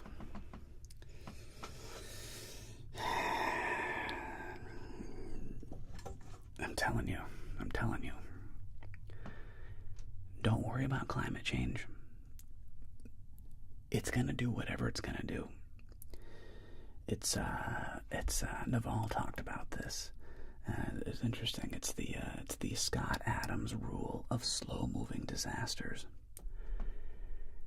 They all figured themselves out. It's a slow-moving disaster. In 50 years, this is going to be a real problem, you guys. In 50 years, we are going to be effed in the A. In 100 years, we're cooked, bro. Don't worry about it. Don't worry about it. You're not going to have any impact on it. It's not going to matter. Move on. Live your life. Go give a friend a compliment. Go give a friend a hug. Give a stranger a compliment. Go be good at your job. Go make something of yourself. Set a goal. Keep it. Set a target. Figure it out. Get some exercise. Try to get 8 hours of sleep. Blah, blah, blah. Like, worry about your own life. Clean up your room. You know, as Jordan Peterson would say, go clean up your room. Don't go on, trying to clean up the world's problems when you have a messy room. Start at home. Start with your room first. Clean it up. Clean up your own house. Start there. And then figure it out. And then go on from there. That's it. You know? Worrying about these existential things that you can't control, it doesn't change anything. It just gives you anxiety. And you have zero impact on it. Like, I'm sorry. You just have zero impact on it. Don't worry about it. Be a good person. Don't litter. Try not to waste too much water. But but it's like, the thing about, again, the climate change and the water and blah, blah, blah, I'm sorry, do you drink almond milk? Do you eat almonds? Okay? It's like 19 gallons of water per frickin' almond. Google it. It's like 19,000 gallons of water per pound of almonds. I mean, it's stupid, okay? How much water is used in creating almonds. And your little silly almond milk. It's not milk. It's almond tea. It's like, look, I'm not saying don't worry. I'm not saying just turn on your faucets and waste water. But just keep it into perspective, man. Keep it into perspective. If you can't have any impact on it, you can go, man, that sucks. Move on. Give it that much thought. Yeah, well, I wish the world was not the way it was. Next. Here's some good advice. And some of you probably didn't even know this. Did you know, and yeah, pistachios, I'm sure they're terrible too. Did you know, okay, that the earth is greener now than it has been in 40 years? Did you all know that?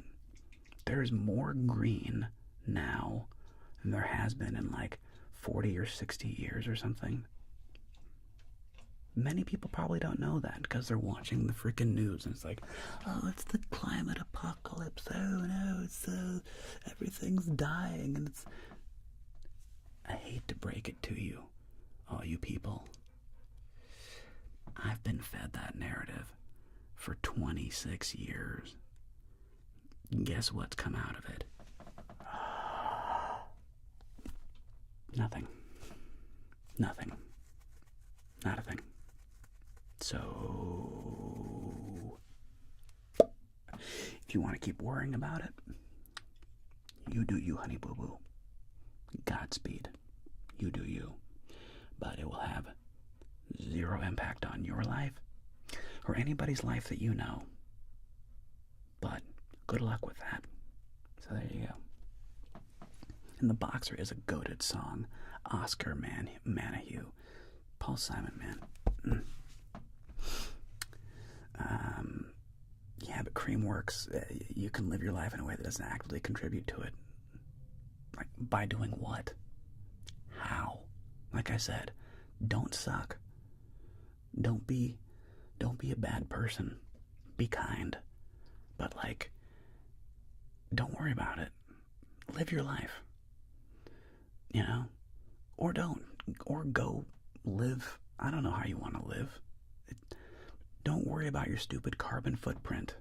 It doesn't matter. I wish I could impress this upon more people. Your dumb little carbon footprint doesn't matter. I'm sorry. And you will have zero impact. It doesn't matter. Don't suck. Don't be a dick. Don't hurt people. Don't cause harm. Go be kind. Go be of service. Yeah, don't litter. No shit. Like I said, don't suck. It's really easy. Like, I hate this stuff where people are like, like shouting from the rooftops, I'm not a racist. Were you? Like I'm assuming you're not. But you screaming that you aren't makes me wonder, like, what's your deal, bro? Like, yeah. Are you not? Are you? Like, are you the problem? Like, just be kind. Don't litter. But you probably live in a city, don't you? Do you drive a car? Do you take airplanes? Do you like baths? Do you like grocery stores and supermarkets? Do you like the million plastic things you have all around you all the time? Do you have a computer? Do you buy a phone every year? Do you have an iPhone? That thing's full of lithium and cobalt and things that were probably mined with, like, slave labor in Africa. Blah, blah, blah, blah, blah. By eating less meat and recycling clothes. Good luck with that. It doesn't matter. Good luck with that. I hate to break it to you. I'm sorry. What will matter is you being a good person. And by that I mean be kind. Be generous. Be of service to somebody else. Be kind to other people. Give other people humanity. Treat them with respect. Love. Forgiveness. These are the golden rules of life, man. That's it. If you don't want to eat meat, don't eat meat. It doesn't matter.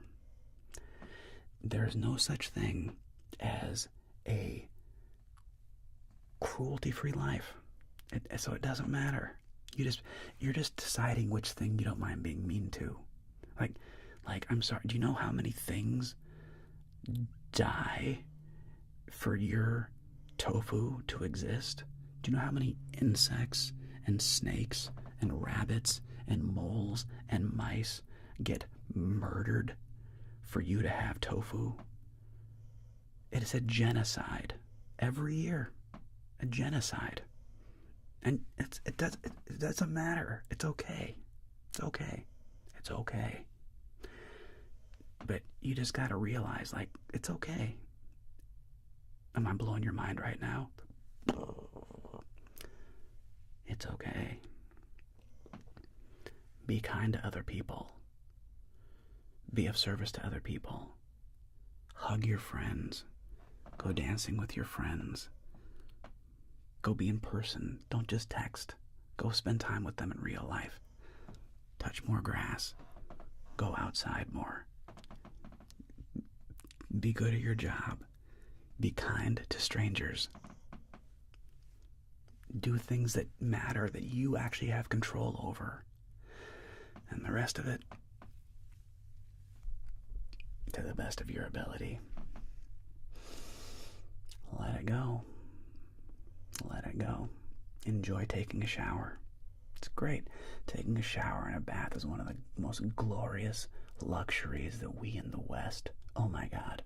Like, do you know what a miracle it is that most of us watching, the 105 of us here, like, I bet almost all of us, unless you're like in Mexico or some places, can literally turn on any faucet in your house right now or your apartment. You can turn on any faucet, including your toilet, and drink from it. Like, that's a miracle. You can literally drink from your toilet and it probably wouldn't kill you. Like, what? It's a frickin' miracle. Enjoy it. Go take a bath. Enjoy that shower. Don't worry about it.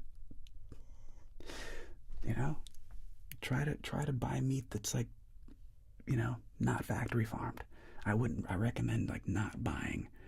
I recommend not buying like from like Tyson Foods if you can avoid it. Try not to eat fast food.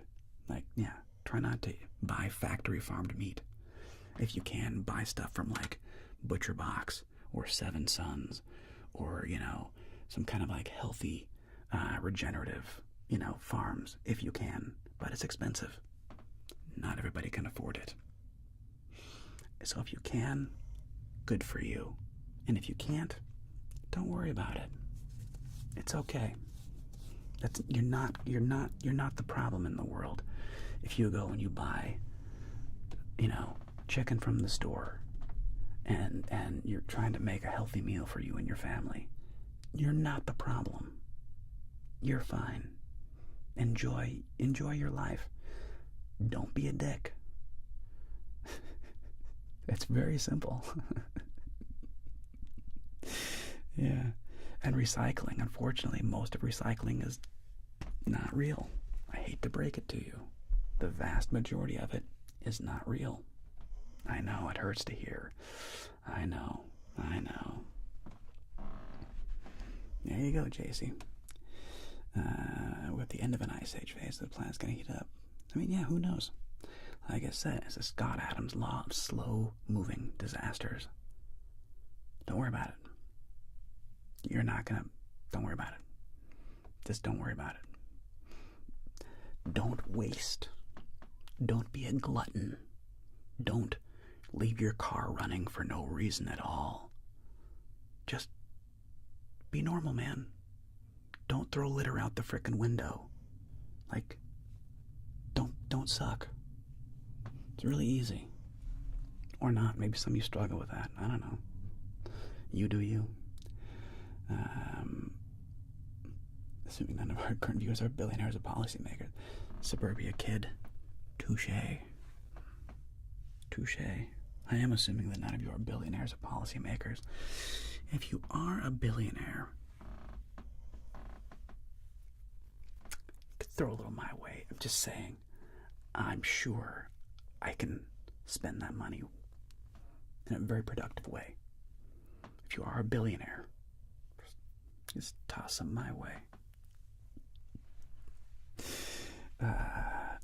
What things do I fear? All kinds of things. I'm always afraid of looking bad. I'm afraid of looking stupid. I'm afraid of people I love being hurt. I'm afraid of letting people down. I'm afraid of making people feel bad. Those are the things that I fear.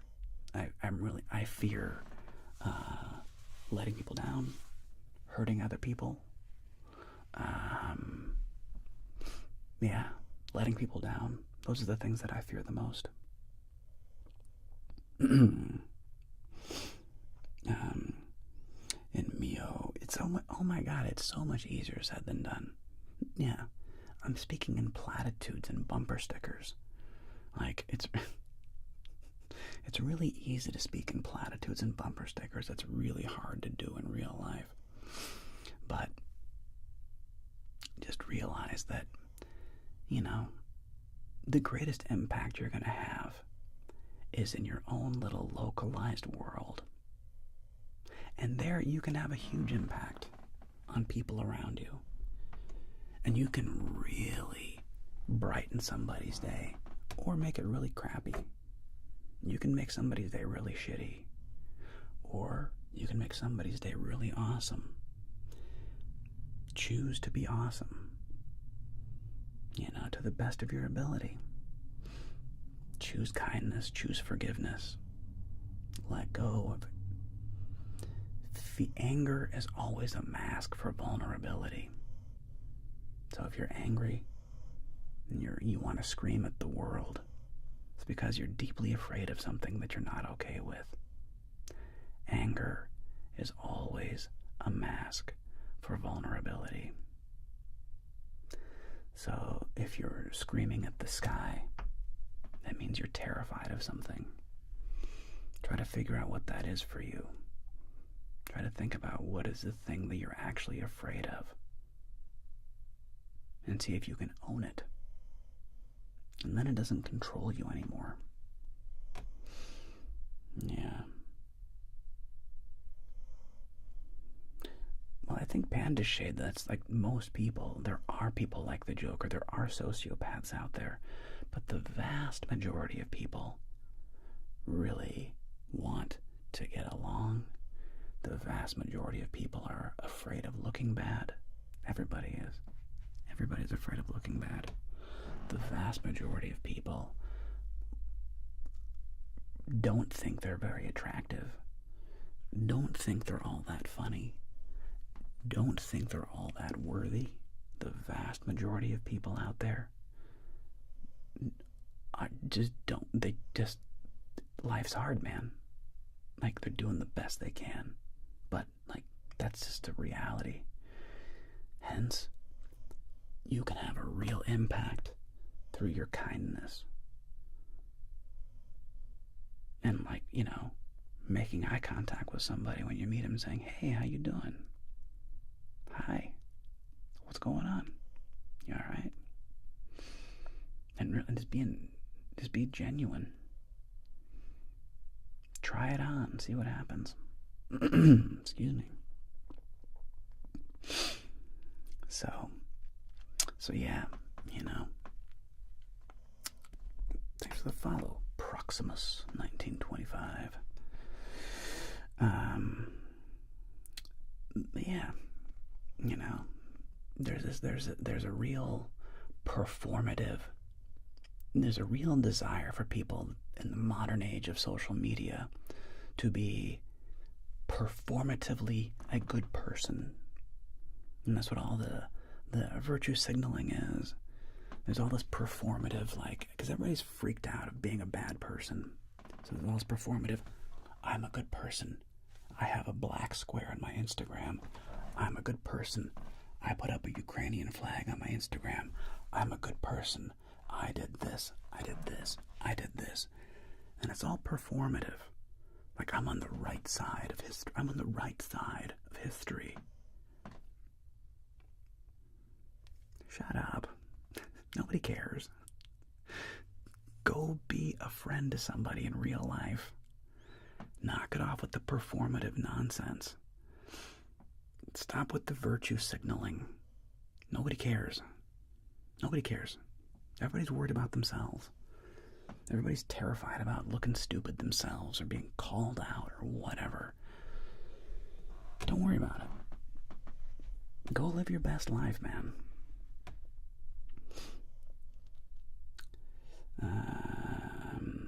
Cream works what you said, I think, applies to a vast majority of intelligent people.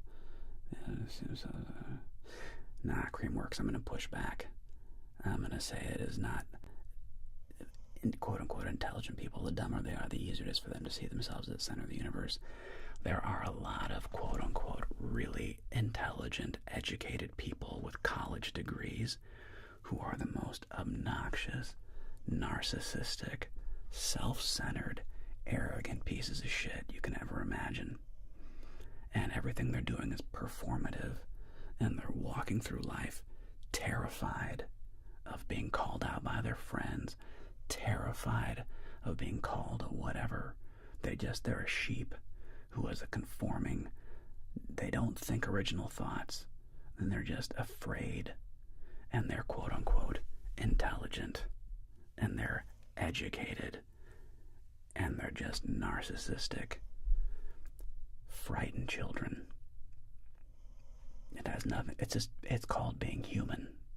It has nothing to do. It's the human condition. So whenever we try to categorize people like, oh, well, they're the dumb ones over there. Oh, we're the smart ones. They're the others. See, those people over there, they're stupid. Oh, no. They're the dumb ones. Those people up in their academics, they're morons. They wouldn't survive a day out in the real world. Oh, those people over there, they're so barbaric. Oh, they're so unclean and unkempt. Ew.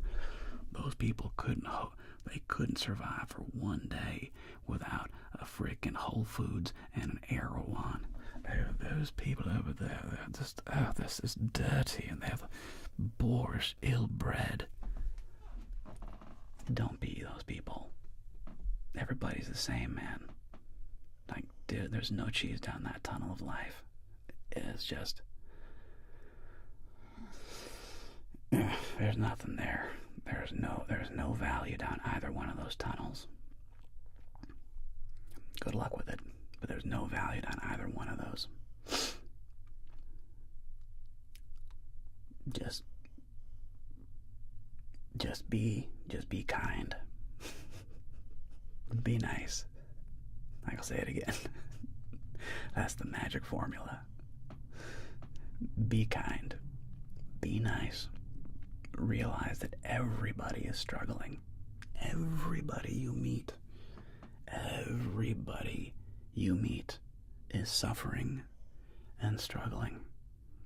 And they're insecure, and they're afraid you're not going to like them, and they're afraid you're going to think they're stupid and ugly and not fun to be around, and they're afraid that you're going to hurt their feelings, and everybody out there is just trying to be liked. Like me, please. Like me. Like my photograph. Like me, please. That's what everybody wants. Everybody wants to be liked. That's it. And everybody's afraid. And everybody's scared. And everybody's insecure. And the thing is, there's just such a desire as a human being. You want to divide, and it's like, oh, you're a liberal, you're a conservative, you're a Democrat, you're a Republican, you're this, you're that, and it's all so dumb. It's such a stupid game people play. It is true facts that there are some people who are naturally more conservative, and there are some people who are naturally more liberal.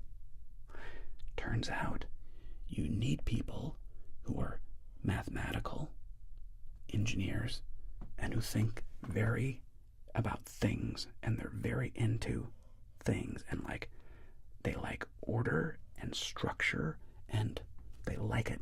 They like order and structure, okay? You need those people. They're really important. You need people who are creatives, who are like, I don't know, man. What if we tried this, bro? What if we did this thing that nobody's ever thought of before, man? What if we tried that?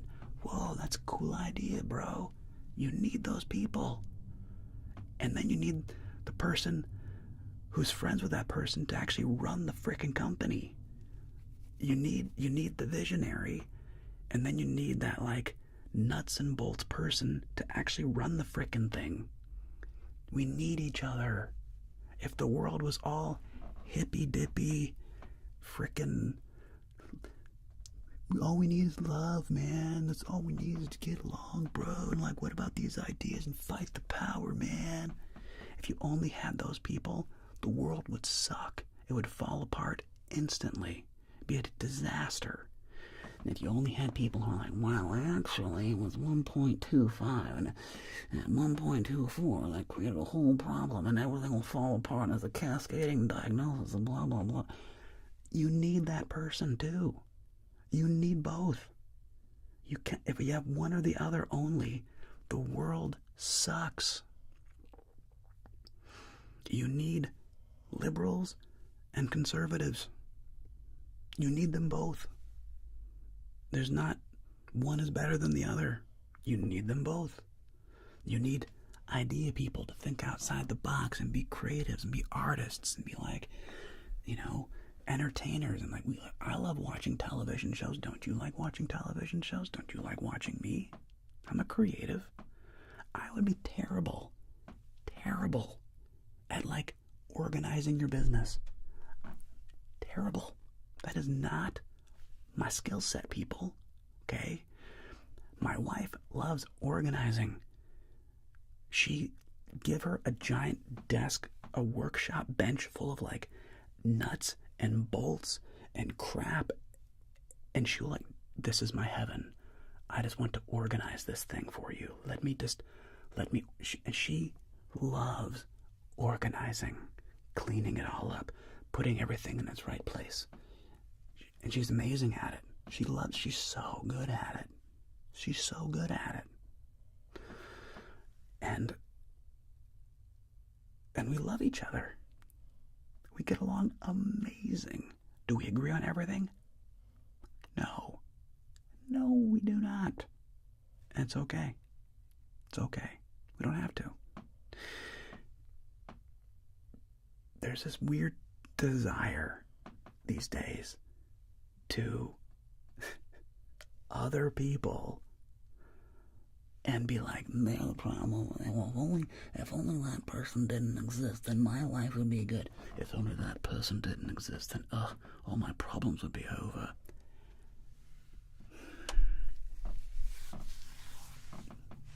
No, that's not true. Even 94, what about MAGA need them to? Yes, because they're people. I know many people who are MAGA. I know them. They're wonderful people. Loving, kind, sweet, caring, loyal, thoughtful, beautiful people. And I know people who are hardcore, progressive lefties who are beautiful, kind, thoughtful, caring, sweet people. And politically, they would be like, you're the devil, you're the devil, you're the devil, you're the devil. And yet neither of them are the devil. They're both really kind, sweet, thoughtful, loving people. And there's such a strong desire to other and to be like, they're the problem, they're this, they're that.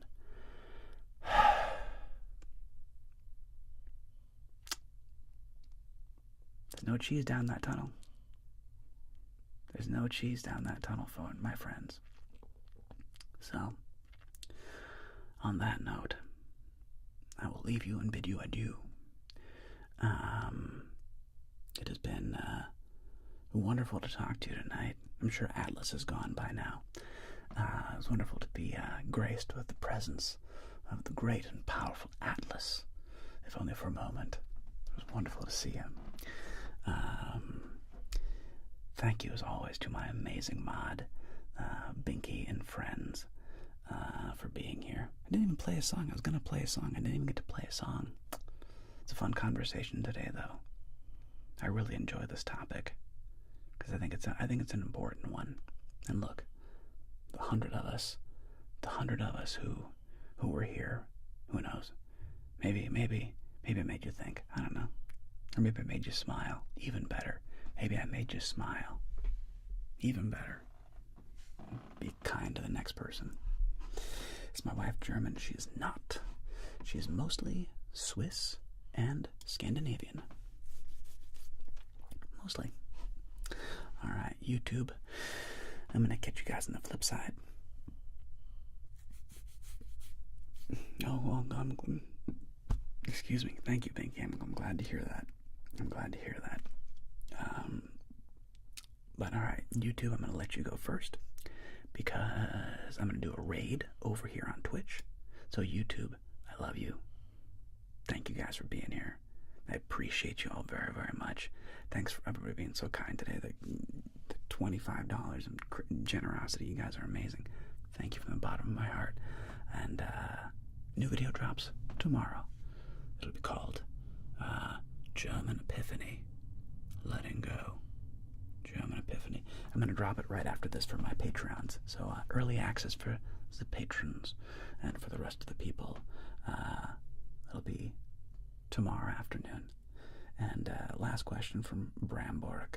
Another roulette video. Eventually, my friend. Eventually. Until the next time. Auf Wiedersehen.